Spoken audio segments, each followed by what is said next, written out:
Damas y caballeros, la 62ª legislatura del Senado de la República agradece su permanencia dentro del seminario La Constitución, análisis rumbo a su centenario. Es momento de comenzar con nuestro séptimo y último panel titulado El control judicial de constitucionalidad en el centenario de la Constitución. Para esto cedemos la palabra a nuestro moderador, el licenciado Morelos Canseco Gómez, secretario técnico de la Comisión de Puntos Constitucionales.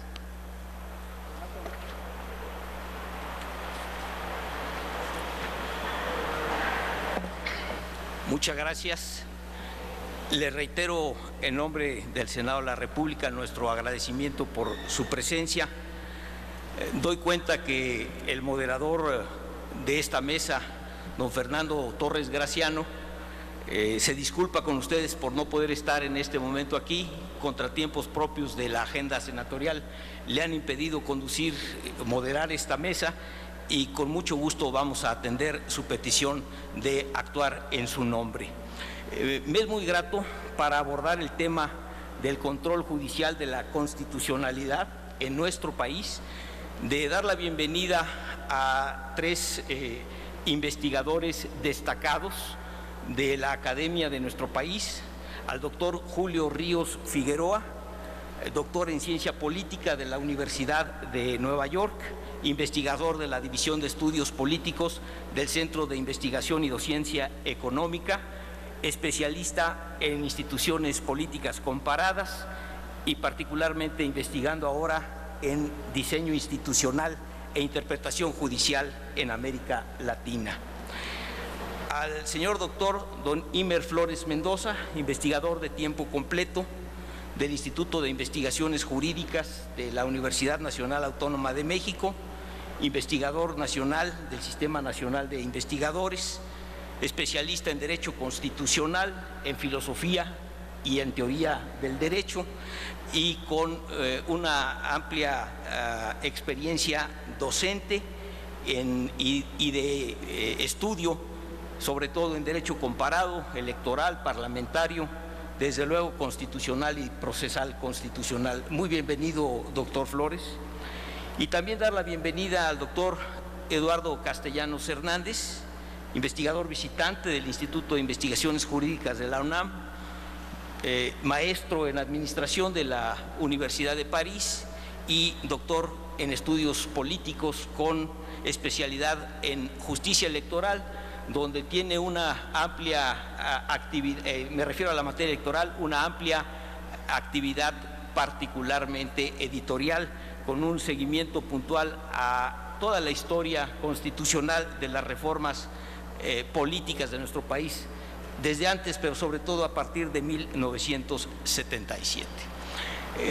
El panel que cierra este seminario tiene una aspiración que se ha planteado a nuestros ponentes.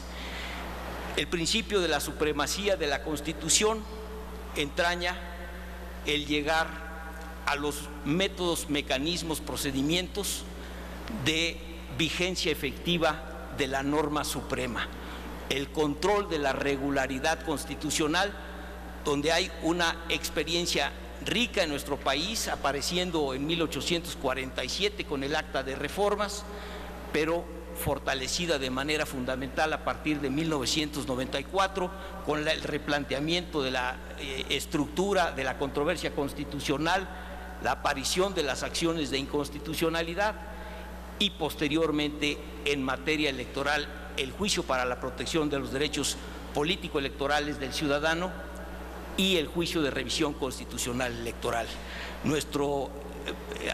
Nuestra invitación a nuestros distinguidos panelistas es para que a través de sus conocimientos nos puedan ilustrar sobre esos antecedentes, sus perspectivas actuales y los retos para alcanzar el más eficaz control de la regularidad constitucional a través de los instrumentos a cargo del Poder Judicial.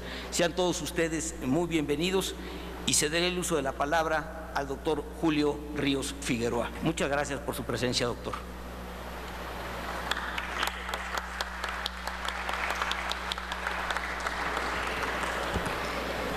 Muchas gracias. Buenas tardes. Gracias a los organizadores de este evento por la invitación y la oportunidad de hablar sobre un tema que es muy importante actualmente en México y ha sido muy importante en los últimos 100 años, que es las decisiones que la Suprema Corte de Justicia de la Nación ha tomado con respecto a las Fuerzas Armadas en grandes rasgos. Es decir, son 100 años de jurisprudencia constitucional sobre las Fuerzas Armadas. ¿Qué ha dicho nuestra Corte? ¿Cómo lo ha dicho? ¿Y en dónde estamos hoy? El tema, digamos, lo podemos enmarcar dentro de lo que puede ser llamado el dilema constitucional de las Fuerzas Armadas, que es básicamente la necesidad, por un lado, de tener Fuerzas Armadas que sean eficaces, fuertes, disciplinadas para proteger la seguridad y la integridad de la nación, pero al mismo tiempo, en una democracia, Fuerzas Armadas cuyo accionar y desempeño estén sujetas a los principios y normas aceptados dentro de un Estado democrático de derecho.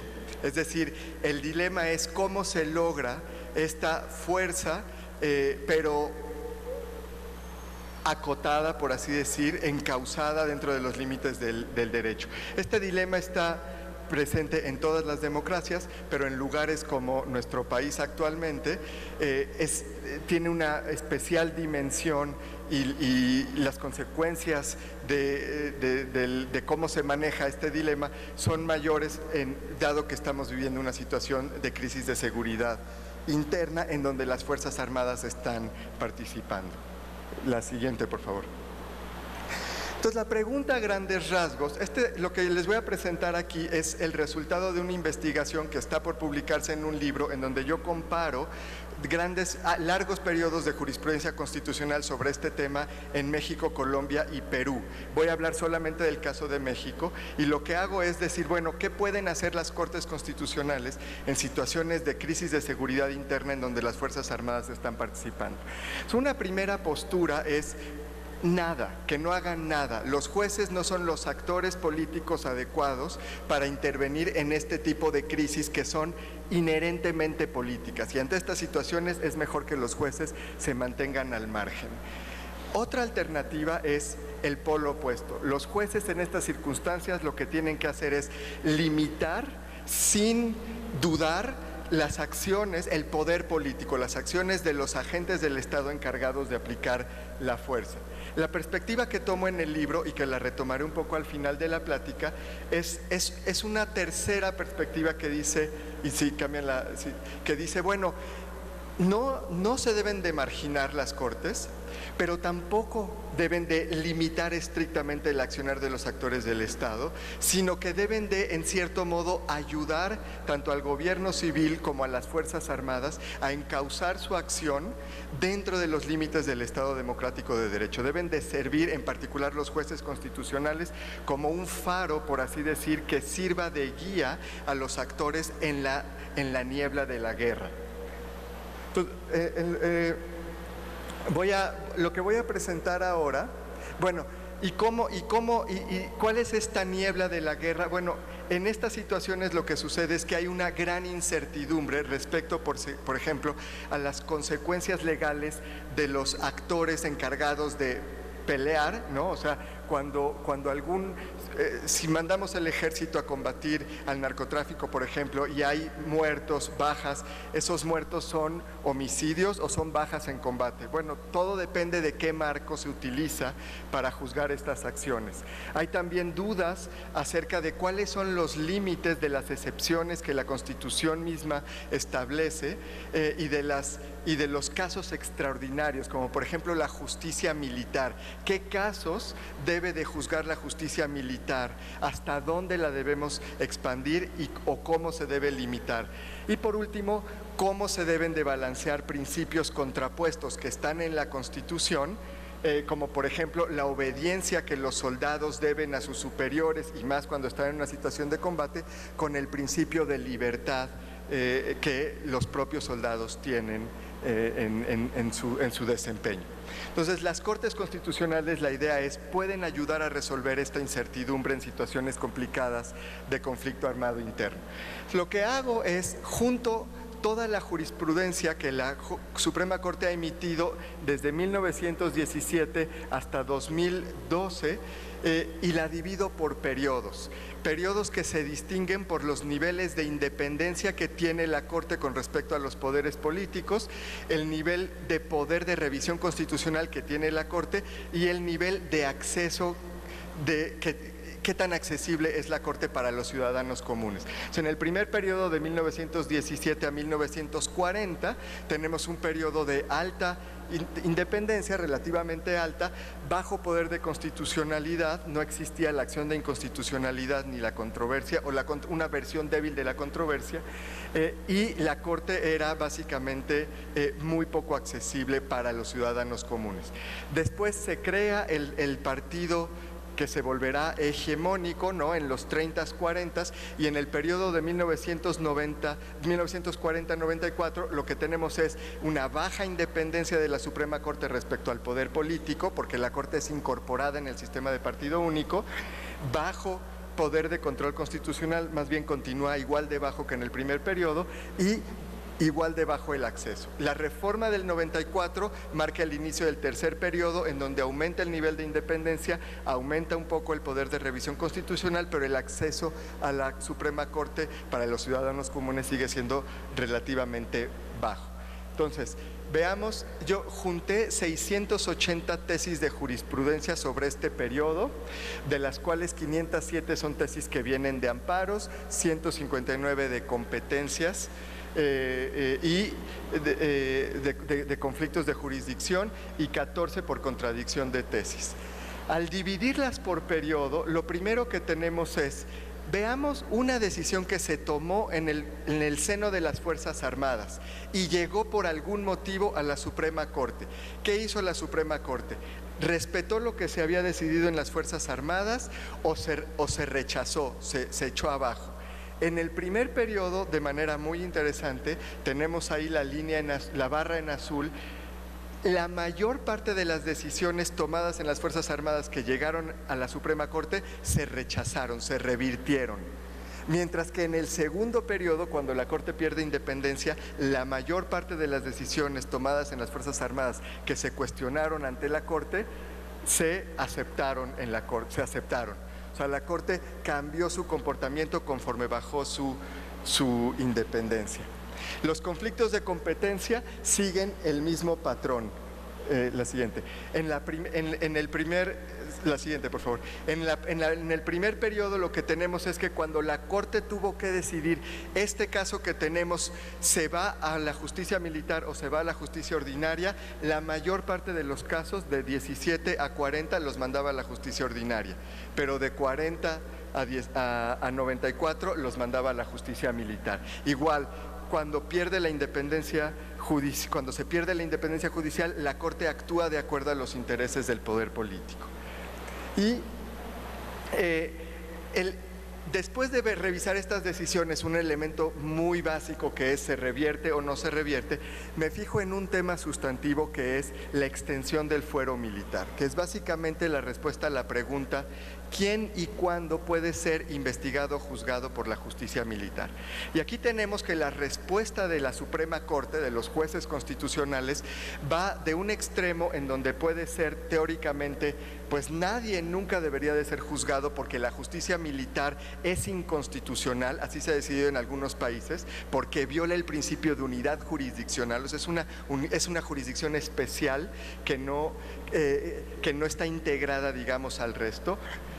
Y en el otro extremo es una amplitud casi total de la justicia militar, en donde no solo militares, sino también civiles pueden ser juzgados en la justicia, en el fuero militar, en una gran cantidad de circunstancias. En medio de estos dos extremos hay, por ejemplo, casos en donde, bueno, solamente los militares, pero cuando cometen crímenes militares, ¿no?, en una misión. Es decir, si en una misión los militares que están persiguiendo a unos narcotraficantes o algún grupo armado violan a una mujer, pues esa violación es un delito que no tiene nada que ver ni con la misión ni con la disciplina militar. Por lo tanto, ese crimen en particular debe de ser juzgado en un tribunal civil, no militar, ¿no? La diferencia, como saben, es que en un tribunal militar ese tipo de faltas tienden a ser sancionadas con castigos más leves que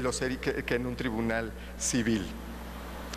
Nuestro artículo 13, que es exactamente el mismo desde 1917, dice lo siguiente: subsiste, vean la parte en rojo, subsiste el fuero de guerra para los delitos y faltas contra la disciplina militar, es decir, una definición bastante estricta de quién y cuándo puede ser juzgado. Y añade, los tribunales militares en ningún caso y por ningún motivo podrán extender su jurisdicción sobre personas que no pertenezcan al ejército. Es decir, en el espectro que yo les presenté, nuestro artículo 13 es clarísimo y dice, es muy limitada la extensión del fuero militar, ¿no? Y vean en esta gráfica cuál ha sido la interpretación de la Corte mexicana sobre este artículo en particular. En el eje vertical tenemos en la parte de abajo el extremo de no hay jurisdicción militar y en la parte superior la mayor extensión posible de jurisdicción militar. Y en el eje horizontal tenemos los años y cada puntito es una tesis de jurisprudencia en donde la Corte se pronunció sobre este tema. O sea, hay una parábola, ¿no? El artículo 13 está en el segundo nivel, o sea, de abajo para arriba, es muy restrictivo, solo militares por crímenes contra la disciplina militar y no civiles. La interpretación de la Corte en los primeros años de 1917, más o menos a 1940, está muy en línea con el artículo 13 y la gran mayoría de los casos, esa como nube de puntos que se ven ahí alrededor de los 20, cae en este caso. Conforme pasa el tiempo, cambia el contexto político, se forma el PRI, la Corte pierde independencia, el artículo 13 no cambia, lo que sí cambia es la interpretación de la Suprema Corte del artículo 13.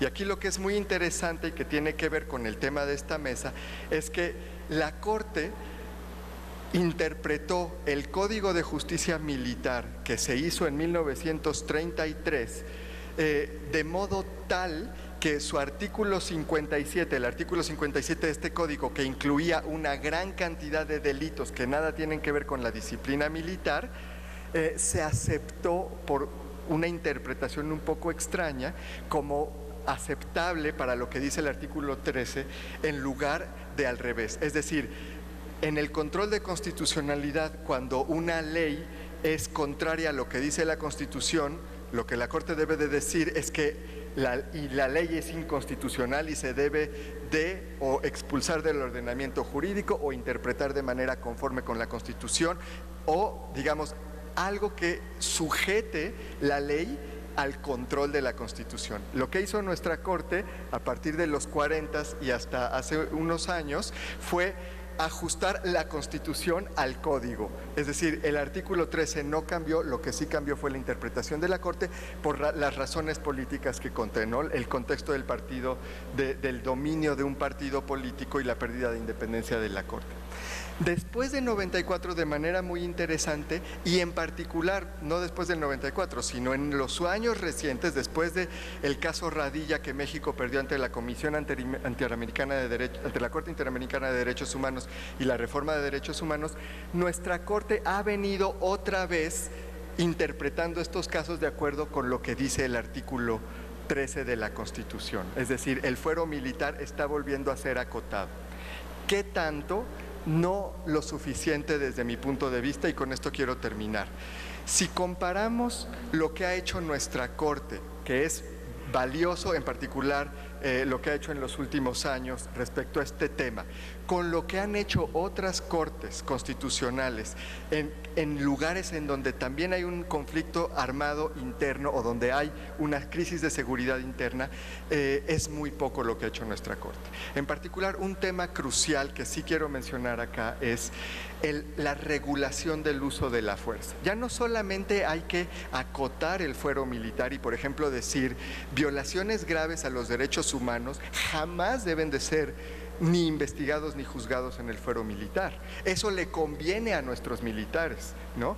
En cambio pero tampoco cualquier baja, cualquier muerto es un potencial homicidio, porque estamos en una situación donde las Fuerzas Armadas están arriesgando la vida y de facto es una situación, yo diría, de conflicto armado interno que permite el uso de las reglas de la guerra, del derecho humanitario, del derecho internacional humanitario, para juzgar estos casos. Y estos casos podrían ser muertos en combate, bajas aceptables, dado que estamos en una situación de conflicto armado interno.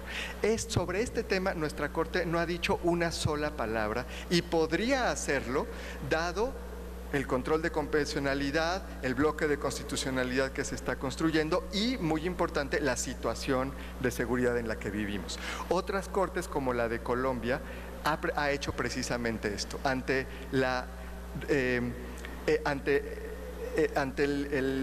el rechazo del gobierno de utilizar el derecho internacional humanitario para juzgar el conflicto armado interno en Colombia, fue la Corte Constitucional la que incorporó estas reglas, diciendo, miren, esta es un marco jurídico que nos reduce incertidumbre a todos, tanto a los gobiernos, a las víctimas, como a los militares. Y en este caso, yo creo que nuestra Corte Suprema puede seguir avanzando todavía más.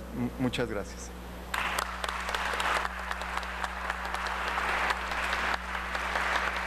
Muchísimas gracias al doctor Julio Ríos por su muy interesante y documentada disertación sobre las decisiones de la Suprema Corte de la Justicia de la Nación en el ámbito de las Fuerzas Armadas.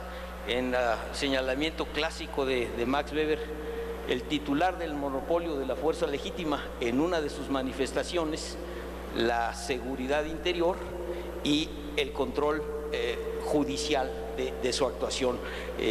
Creo que nos deja una reflexión muy puntual en torno a la vinculación entre sistema político, constitución, interpretación del orden jurídico y actuación de la Suprema Corte de Justicia de la Nación a la luz de la evolución de la integración de nuestro orden jurídico, particularmente la reforma al artículo 1 constitucional de junio de 2011. Muchas gracias, doctor Ríos.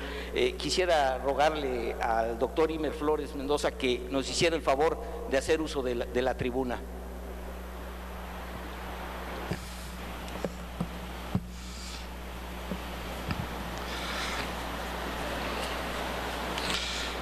Buenas tardes. Quisiera comenzar con un agradecimiento al senador Enrique Burgos García, a Silvia Calderón, al licenciado Morelos Canseco y todos quienes hacen posible que estemos aquí con ustedes para compartir estas reflexiones sobre el control judicial de constitucionalidad en el centenario de la Constitución. En ese sentido, bueno, yo lo estoy pensando de 1917 a la fecha, pero sí quisiera aprovechar para citar a José María Morelos y Pavón, con esta frase, siendo el año de Morelos, creo que es pertinente, que dice que todo el que se queje con justicia tenga un tribunal que lo escuche, ampare y lo defienda contra el arbitrario.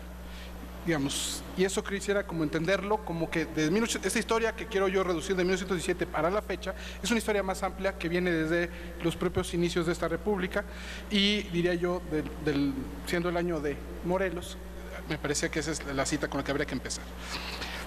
Ciertamente entiendo yo muy bien el cometido que nos pidieron, en el sentido de que si hablamos de constitución tenemos que hablar de supremacía constitucional, y tenemos que hablar de mecanismos para hacer efectiva esa supremacía constitucional. Entonces debe haber mecanismos no solamente procedimentales, sino también institucionales que nos permitan garantizar estos temas del control de la regularidad constitucional. Y ya decía yo que no me quiero remontar al amparo, ya el licenciado Morelos Canseco nos recordó 1947 y el Acta de Reformas, y quisiera como venirme más para acá. Entonces les cuento, mi plan es dividir mi exposición en dos partes, una un poco el recuento de la evolución histórica y la segunda como referirme a los retos y problemas que veo hoy en día. En ese sentido, empiezo con el texto original de la Constitución Política de los Estados Unidos Mexicanos de 1917, artículo primero: en los Estados Unidos Mexicanos todo individuo gozará de las garantías que otorga esta Constitución, las cuales no podrán restringirse ni suspenderse sin los casos y con las condiciones que ella misma establece. Y sobre todo el artículo 133. Esta Constitución, las leyes del Congreso de la Unión que emanen de ella y todos los tratados hechos y que se hicieren por el Presidente de la República con aprobación del Congreso serán la ley suprema de toda la Unión. Los jueces de cada Estado se arreglarán a dicha Constitución, leyes y tratados, a pesar de las posiciones en contrario que pueda haber en las constituciones o leyes de los Estados. Esto claramente coincide o sería lo que conocemos como un control difuso, porque dejábamos a los jueces de los estados que ellos también tuvieran que decir en esto. Con una reforma posterior a la Constitución, publicada en el Diario Oficial del 18 de enero del 34, se hicieron algunos ajustes para quedar el texto como está hoy en día. Esta Constitución, las leyes del Congreso de la Unión que emanen de ella y todos los tratados que estén de acuerdo con la misma, celebrados y que se celebren por el Presidente de la República con aprobación del Senado, ya no del Congreso, serán la ley suprema de toda la Unión. Los jueces de cada Estado se arreglarán a dicha Constitución, leyes y tratados, a pesar de las disposiciones en contrario que pueda haber en las constituciones o las leyes de los Estados. Otra vez, el mismo control difuso de constitucionalidad sería lo que sacaríamos nosotros de este texto.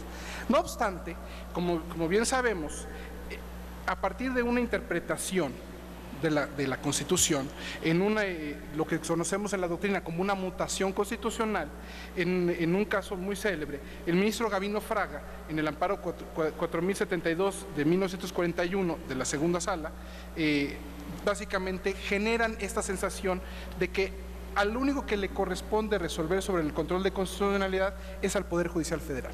Y se crea esto que conocemos como el monopolio del control de constitucionalidad en favor del Poder Judicial Federal, lo cual a mí en lo personal me parece que es muy criticable. Acojo yo ahí la postura de Antonio Martínez Báez, que hablaba del indebido monopolio del Poder Judicial de la Federación para conocer de la constitucionalidad de leyes, porque lo que dice el 133 sugeriría que todos los jueces estarían en posición de hacer ese control de constitucionalidad. No obstante, y aquí venimos con la reforma que ya hacía mención también el licenciado Morelos Canseco, de la reforma a la Constitución publicada en el Diario Oficial del 31 de diciembre de 94, aquella en la que viene claramente a decirlo la idea del control concentrado y la declaración de inconstitucionalidad con efectos generales, siempre y cuando se alcanzaran 8 de los 11 votos de los ministros. Además de que se incorporaba la figura de la acción de inconstitucionalidad y de las controversias constitucionales.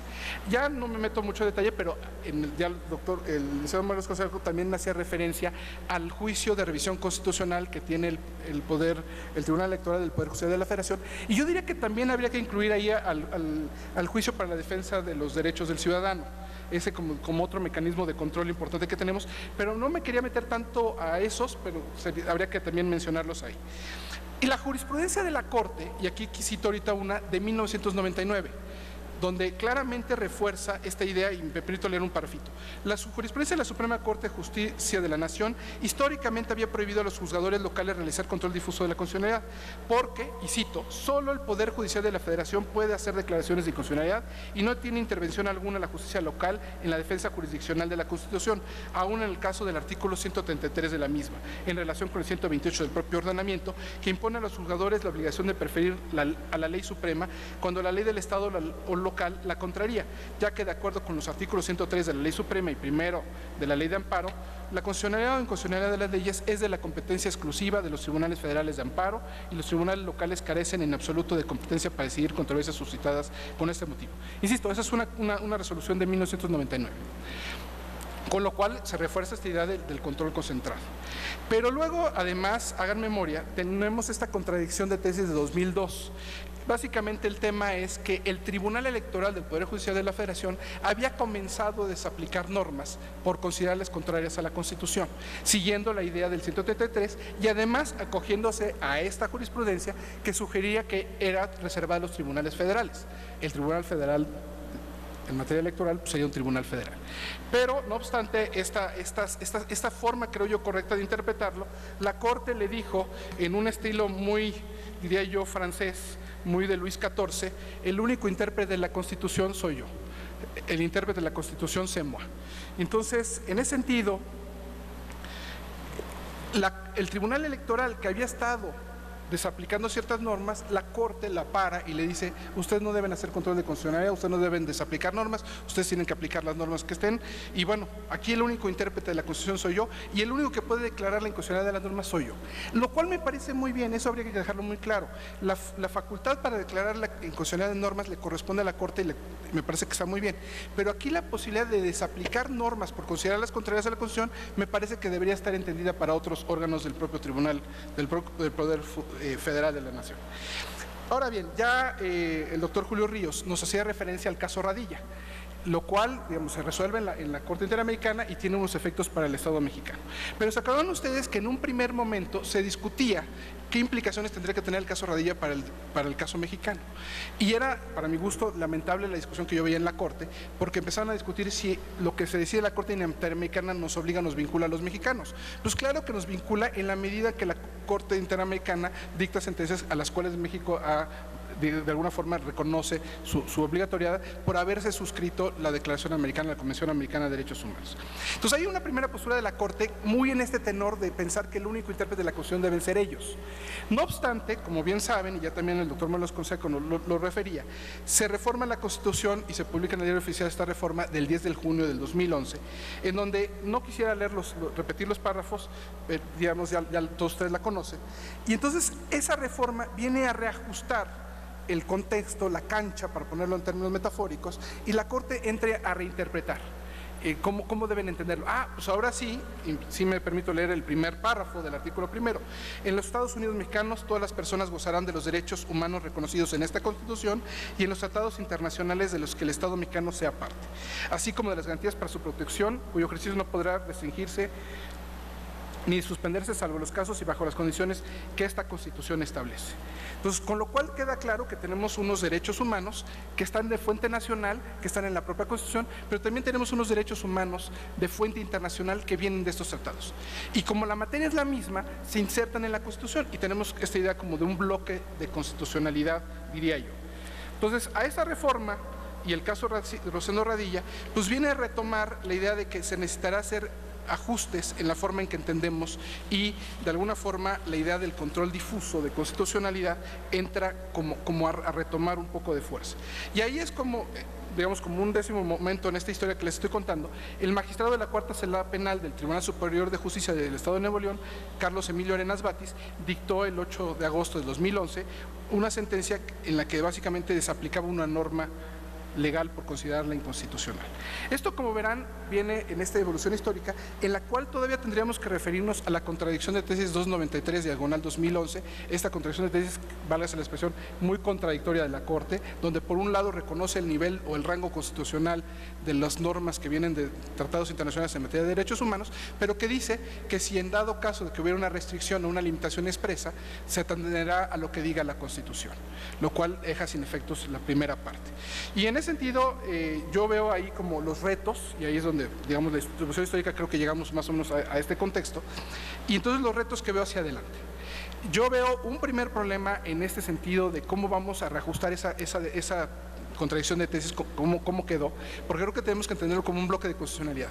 Las limitaciones y las restricciones no las podemos resolver ex ante, las vamos a tener que resolver ex post, después de analizar casos. Y lo curioso es esto, y con eso quizás tendría que poner un momento onceavo en mi ponencia, que no lo había puesto tal cual porque ya la había estado escribiendo. Ayer justamente la Corte resolvió el tema del arraigo. Y entonces en el tema del arraigo entra justamente esta dinámica, esta discusión de entender que hay normas de la propia Constitución que contradicen lo que la propia Constitución dice, y lo que los propios tratados en materia de derechos humanos dicen. Y en ese sentido, la Corte tuvo que analizarlo. Entonces yo creo que eso es una buena noticia, porque además, ¿se acuerdan ustedes que hemos pasado por esta historia de si procede el control constitucional de reformas a la Constitución? Tuvimos el amparo Camacho, donde la Corte dijo sí, y lo regresó al juez de distrito. El juez de distrito se quedó sin tiempo, ya no hubo resolución en la sustancia. Tuvimos las controversias constitucionales en materia indígena, donde después de un rato la Corte las declaró notoriamente improcedentes. Lo curioso es que notoriamente improcedente sugiere que es algo que es obvio que se debe declarar improcedente desde el primer momento y no 6 meses después. Acciones de inconstitucionalidad las ha declarado que no proceden, pero la Corte ha mantenido la vía de que el amparo sí procede. Está el amparo en materia electoral 186 del 2009, entonces lo deja abierto. Y ahora claramente con el caso de ayer del amparo en materia del arraigo, los 11 ministros le entraron al fondo del asunto, entonces declaran de alguna forma la procedencia del control de constitucionalidad del texto constitucional, lo cual es una gran novedad, para mi gusto una buena noticia. Lo triste o lo lamentable es que de todos modos lo declaran constitucional cuando me parece que habría motivos para declararlo inconstitucional por la gravedad de lo que están haciendo. Restringir la libertad de las personas, el libre tránsito, todos los derechos que ustedes puedan mencionar. Agregaría dos retos más y con eso ya termino. Habría todavía que incorporar dos ideas a nuestro ordenamiento. Ya nuestra Constitución está demasiado reformada, yo ya no quisiera sumarle reformas, pero me parece que nos faltan dos en esta lógica de los controles de constitucionalidad, que serían la acción por omisión legislativa. Básicamente, si los legisladores dicen en su reforma que en un plazo de 6 meses van a hacer la legislación secundaria, que se comprometan a hacer la legislación en ese plazo de los 6 meses. El mecanismo o la acción de omisión legislativa funciona en otros países más o menos del modo siguiente. Va uno al tribunal, en este caso a la Corte, le pide, promueve esa acción de omisión legislativa, la Corte le da a la persona encargada de hacer la ley un plazo extra de 6 meses más o el próximo periodo de sesiones para terminar con la ley, y en caso de que no haya terminado con la ley en tiempo y esté promulgada, esté en vigor, la Corte promulgaría unos lineamientos, y esos lineamientos que la Corte promulgaría estarían en función en tanto el legislativo hace su norma, con lo cual tendríamos ya no habría un vacío legal y tendríamos ya no escudarnos en este pretexto de que nos falta la legislación secundaria para hacer valer derechos. No, ya están reconocidos en la Constitución, no hay legislación secundaria, pero como se ejercitó la acción por omisión legislativa, entra unos lineamientos a funcionar en tanto que se expida la ley correspondiente. Y uno más, que sería esta idea de, si no vamos a tomar seriamente esta idea del control de constitucionalidad, que la buena noticia es que se está tomando del texto constitucional, al menos en el caso del vía el amparo, en el caso ayer del arraigo, tendríamos que también retomar temas como control previo de la constitucionalidad. Antes de que sigamos metiéndole texto a la Constitución, revisemos si ese texto que le estamos poniendo es constitucional, para que no tengamos esos problemas de tener normas en la Constitución que contradicen lo que dice la Constitución o lo que contradicen los tratados que hemos firmado como Estado mexicano. Muchas gracias.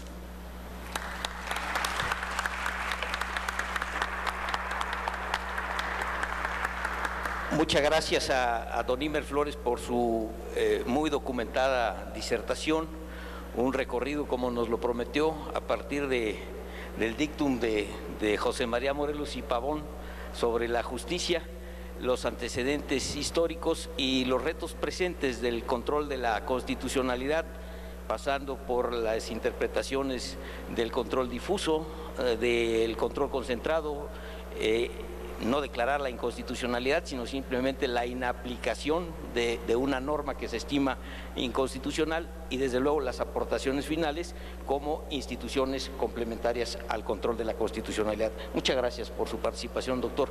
Le rogaría a don Eduardo Castellanos Hernández si nos hace el favor de presentar su ponencia, que entiendo será muy complementaria porque abordará temas que hasta ahora no se han sino explorado. Gracias. Muy buenas tardes a todos. Agradezco infinitamente al Senado de la República y desde luego al señor senador don Enrique Burgos, presidente de la Comisión de Puntos Constitucionales de la Cámara de Senadores, su amable invitación, y desde luego al secretario técnico de la Comisión, el licenciado Morelos Canseco Gómez. Además, mucho me felicito de compartir este panel con 3 muy queridos colegas y amigos por los que siento la mayor admiración y respeto profesionales. Se me invitó a desarrollar el tema el control judicial en materia electoral.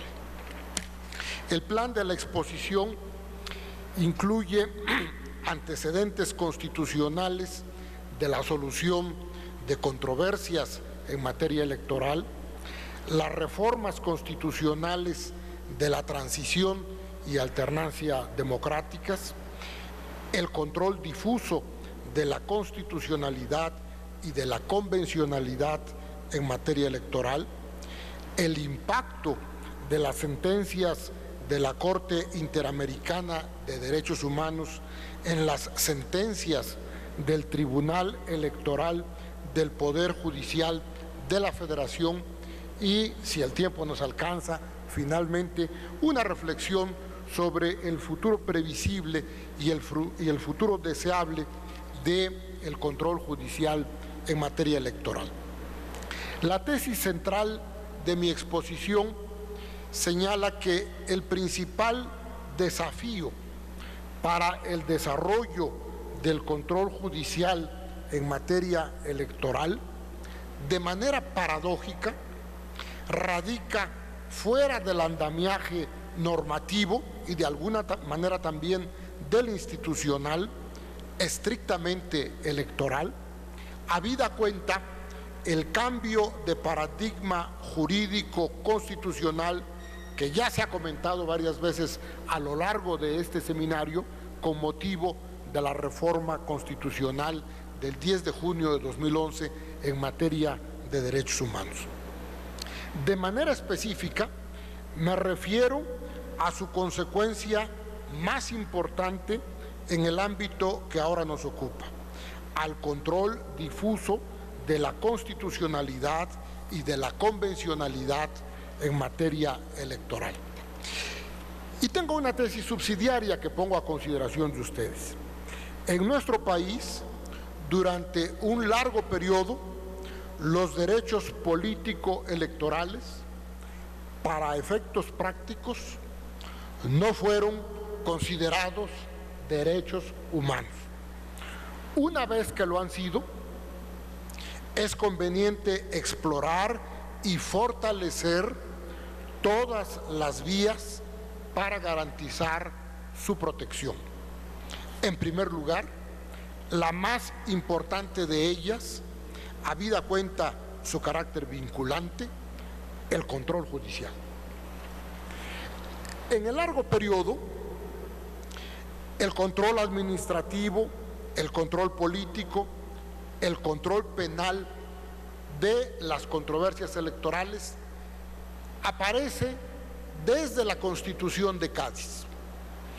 Desde la Constitución de Cádiz y obviamente también desde la Constitución de Apatzingán, el control administrativo y el control penal, porque esas constituciones se refieren a los delitos de cohecho y soborno que la mesa directiva de la casilla habrá de resolver, y en lo administrativo habrá de definir la idoneidad del elector que concurra a la casilla, la mesa directiva de casilla.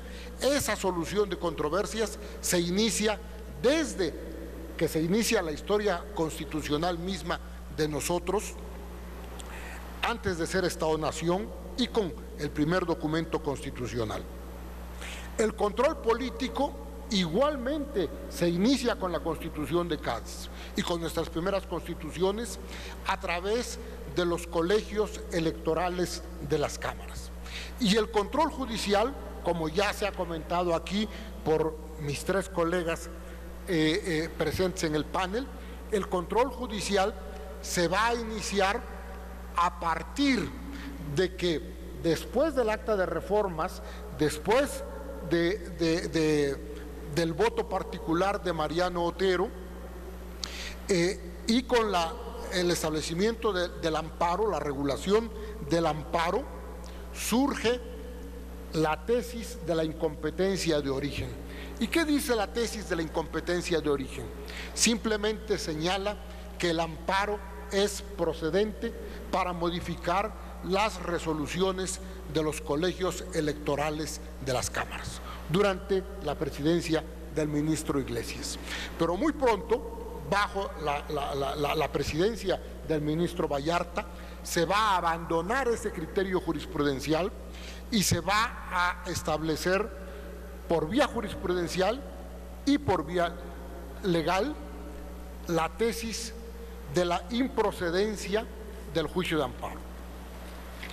Vamos así, bueno, entonces quedamos, si ya no es procedente el juicio de amparo, que es el que permite proteger las garantías individuales, como se llamaron en esa época, los derechos humanos, los derechos del hombre, como los llamó la Constitución 57, bueno, queda solo en manos de los colegios electorales de las cámaras la decisión política y únicamente por la vía política de la solución de controversias electorales.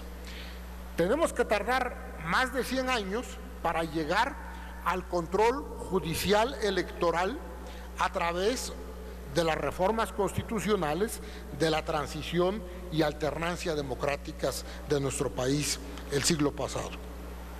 Ciertamente, desde la reforma de 1977 se establece el recurso de reclamación, que en la práctica nunca se aplica, pero es hasta la reforma constitucional de 86, durante el gobierno del presidente Miguel de la Madrid, donde se establece, se crea el Tribunal de lo Contencioso Electoral por reforma constitucional y regulado en el Código Federal Electoral.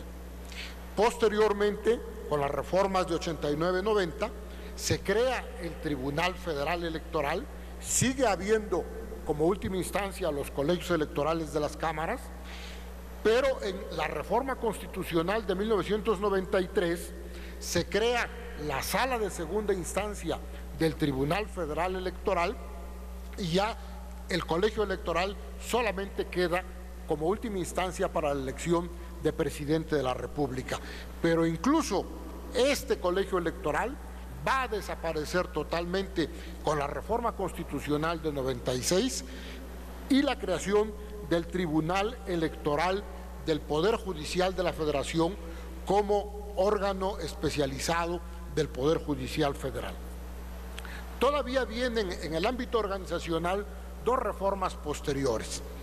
En 2007, la creación como salas permanentes de las salas regionales del Tribunal Electoral del Poder Judicial de la Federación, y en la reforma político-electoral tan importante del año pasado, derivada de Pacto por México, tenemos la sala regional especializada, la creación de la sala regional especializada del Tribunal Electoral del Poder Judicial de la Federación. Pero decía yo la paradoja de que el futuro del control judicial electoral no está tanto dentro de estas instituciones y normas electorales, sino de lo que yo llamo la vía mexicana hacia el control difuso de la constitucionalidad y de la convencionalidad, a la cual obviamente ya se han referido mis colegas en esta mesa y varias ocasiones también en los paneles anteriores. Obviamente, reitero, la reforma constitucional de 2011 en materia de derechos humanos, la sentencia de la Corte Interamericana de Derechos Humanos en el caso Rosendo Radilla Pacheco contra México, mediante la cual el Estado mexicano es condenado a ejercer control difuso de la constitucionalidad y de la convencionalidad, como ya lo ha mencionado mi colega, el doctor Imer Flores. Y exactamente como él lo ha dicho, la Suprema Corte no sabe qué hacer al respecto. Y entonces se pregunta a sí misma lo que tiene que hacer. Primero, en el expediente varios 489 diagonal 2010, pero posteriormente en el expediente varios 912 diagonal 2010. Hago notar que el varios 912 se resuelve el 14 de julio de 2011 y que la reforma de derechos humanos fue publicada el 10 de junio de 2011. El engrose del expediente varios 912 es aprobado hasta octubre de ese año. Pero el modelo de control de la constitucionalidad y de la convencionalidad se define en el Varios 912. Posteriormente viene lo que ya ha comentado el doctor Flores, la contradicción de tesis 293/2011, la jurisprudencia de la Suprema Corte de Justicia de la Nación, la jurisprudencia del Tribunal Electoral del Poder Judicial de la Federación y desde luego ya no va a dar tiempo seguramente de analizar las sentencias de los tribunales electorales locales en el nuevo diseño constitucional de su integración mediante la aprobación y designación de sus integrantes por el Senado de la República. Obviamente, habré de referirme también de manera implícita a lo que ya se ha comentado aquí, a la votación 6-5 el día de ayer en el amparo directo en revisión, donde la Suprema Corte de Justicia aprobó la constitucionalidad del arraigo en el Código Federal de Procedimientos Penales. Y cabe recordar aquí, seguramente algunos de ustedes estuvieron siguiendo la sesión de la Corte ayer o vieron la repetición posteriormente, cómo queda la votación y cómo se da. Quedan en minoría, curiosamente, el presidente actual de la Suprema Corte vota a favor de la inconstitucionalidad por un criterio de él, que es una interpretación de él. A su juicio hay una antinomia constitucional. Es por razones estrictamente al interior de la Constitución. Pero también votó por la inconstitucionalidad el anterior presidente de la Suprema Corte, pero por otras consideraciones totalmente distintas y que vienen totalmente al caso de lo que estoy reseñando. Él sostiene la inconstitucionalidad por inconvencionalidad. En ese sentido fue el voto, muchas gracias, fue el voto del señor ministro anterior presidente, el ministro Silva Mesa. Rápidamente, el impacto de las sentencias de la Corte Interamericana de Derechos Humanos en las sentencias del Tribunal Electoral, al igual que sucede con las sentencias en la Corte, entre los tribunales internacionales europeos y las Cortes Nacionales Europeas, según nos lo comentaba la semana pasada, al iniciarse el observatorio de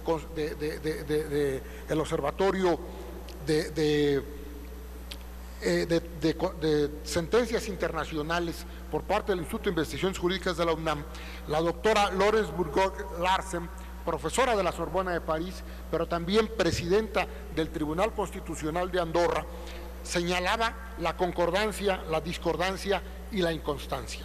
Y sucede lo mismo en la relación entre la Corte Interamericana y los tribunales nacionales mexicanos. Modelo general de control de constitucionalidad y convencionalidad del caso Radilla, concentrado por disposición constitucional específica. Ya se ha referido el licenciado Morelos Canseco a algunos elementos de este modelo general de control de constitucionalidad y convencionalidad, al control difuso y a la interpretación más favorable en el caso de todas las autoridades públicas. Pero viene la inconstancia. En el caso de los intelectuales, a los que ya sea del amparo de los intelectuales, a los cuales se refirieron en la mesa anterior, ¿qué cosa dice la Sala Superior del Tribunal Electoral? ¿Qué cosa dice? No le asiste la razón a la parte actora cuando sostiene que en el ámbito interno la Constitución Política de los Estados Unidos mexicanos es susceptible de sujetarse al control de convencionalidad planteado. Terrible. ¿Qué está diciendo la Sala Superior? No hay control de convencionalidad de las disposiciones constitucionales.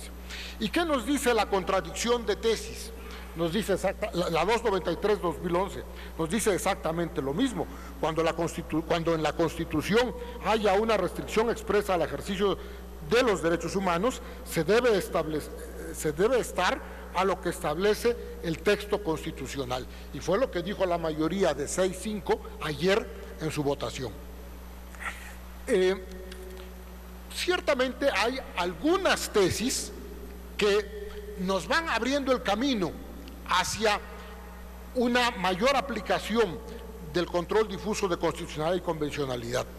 En esta tesis, que la de 2014, ya de la 10ª época, se señala que la Corte Interamericana es la intérprete última de la Convención Americana sobre Derechos Humanos y, dentro de dicha interpretación, tiene la facultad para analizar si sus decisiones han sido o no cumplidas.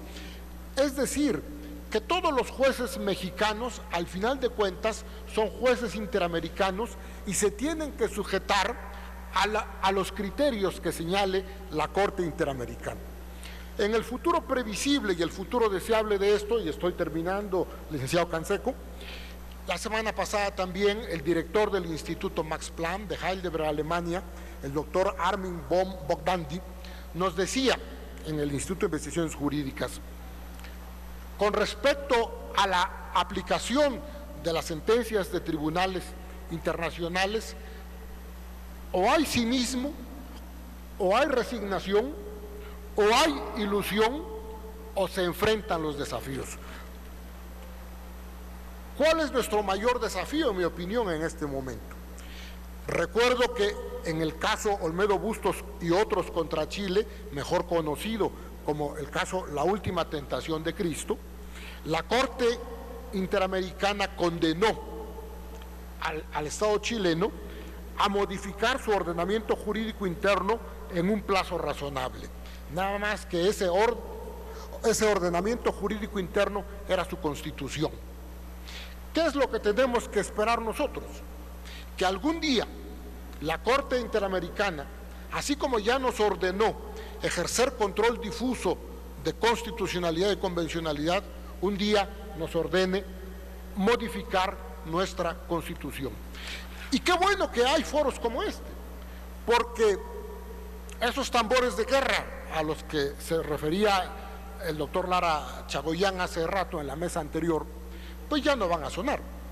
Porque esta es la cuestión más natural del mundo. Si desde 1999 nosotros aceptamos la competencia y nos sometimos a lo que dijera la Corte Interamericana de Derechos Humanos, lo más natural es que si un día nos dice la Corte Interamericana, tienen ustedes que reformar su Constitución, en cumplimiento de esa sentencia, habrá simplemente que modificarla. Y ciertamente hay restricciones que puede tener la Constitución sobre derechos humanos. La propia Corte Interamericana lo ha dicho.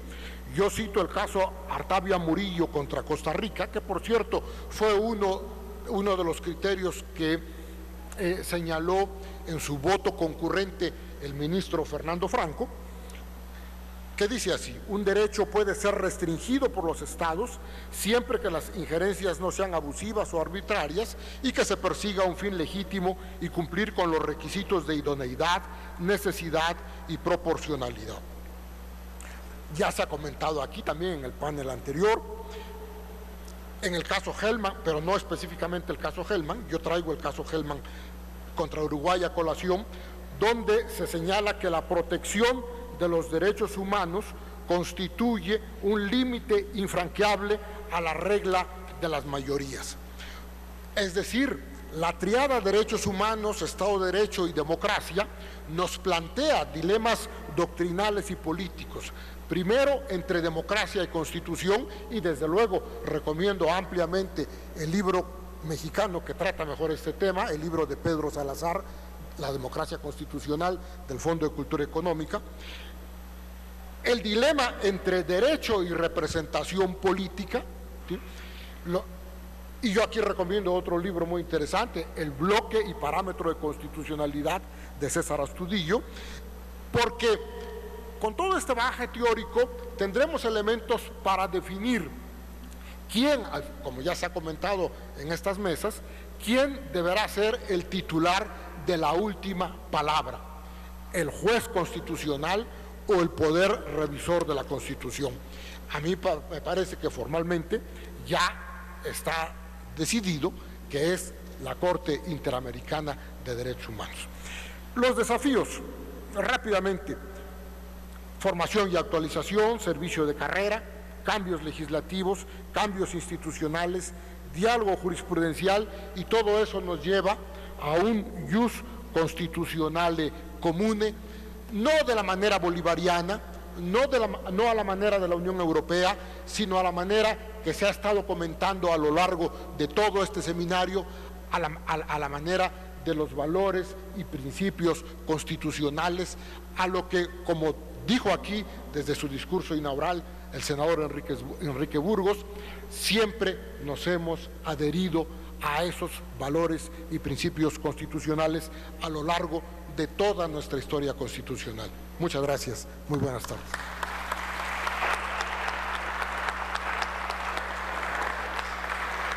Muchas gracias, doctor Castellanos, por su especializada disertación, que, partiendo de la materia electoral y llegando al señalamiento de los derechos políticos como derechos humanos, deriva en una reflexión muy amplia para todos nosotros sobre el reto del control difuso de la constitucionalidad y de la convencionalidad. Quiero, sin ánimo de mutilar las intervenciones de nuestros brillantes panelistas, sí apreciar que hay desde luego un hilo conductor en todas las exposiciones, donde encontramos la tensión entre dos valores presentes en el ordenamiento jurídico: por un lado el valor justicia y por otro lado el valor seguridad jurídica, robustecido con la filosofía de los derechos humanos, y en un mundo donde, a partir de los compromisos de la Carta de las Naciones Unidas después de la Segunda Guerra Mundial y la afirmación de homologar el estándar de los derechos humanos en el mundo, tiene un gran impacto y una gran carga evolutiva para el derecho constitucional mexicano. Muchas gracias, doctor Castellanos, y muchas gracias a nuestros brillantes panelistas. Voy a rogarles que por el tiempo nos permitan que limite las preguntas, muy amables preguntas de ustedes, a dos intervenciones, sin demérito de que quien desee formularlas por escrito, yo tomaría nota de ellas y podría hacer el enlace con nuestros distinguidos panelistas. Tomaré por la hora de todos ustedes, y desde luego invitándoles a permanecer con nosotros, porque enseguida de este panel será la clausura del seminario que ha organizado la mesa directiva del Senado de la República. Con toda libertad, quien desea hacer la pregunta, ruego levantar la mano. Las colaboradoras en el foro nos harán favor de pasarles el micrófono. Bien, primeramente quiero felicitar a todos los ponentes, porque ha sido muy enriquecedor esta reunión en todo el conocimiento que ustedes han dado. Yo sí quisiera hacer una reflexión en la Constitución Política de 1857, donde Juárez fue muy claro: los derechos fundamentales del hombre son la base y el objeto de las instituciones sociales.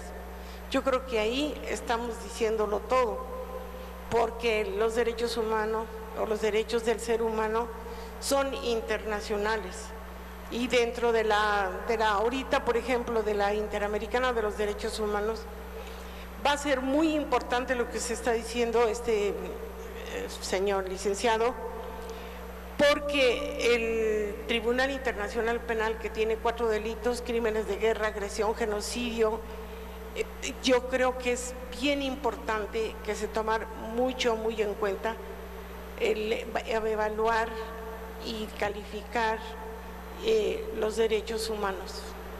Entonces, quiero felicitarlos y muchas gracias.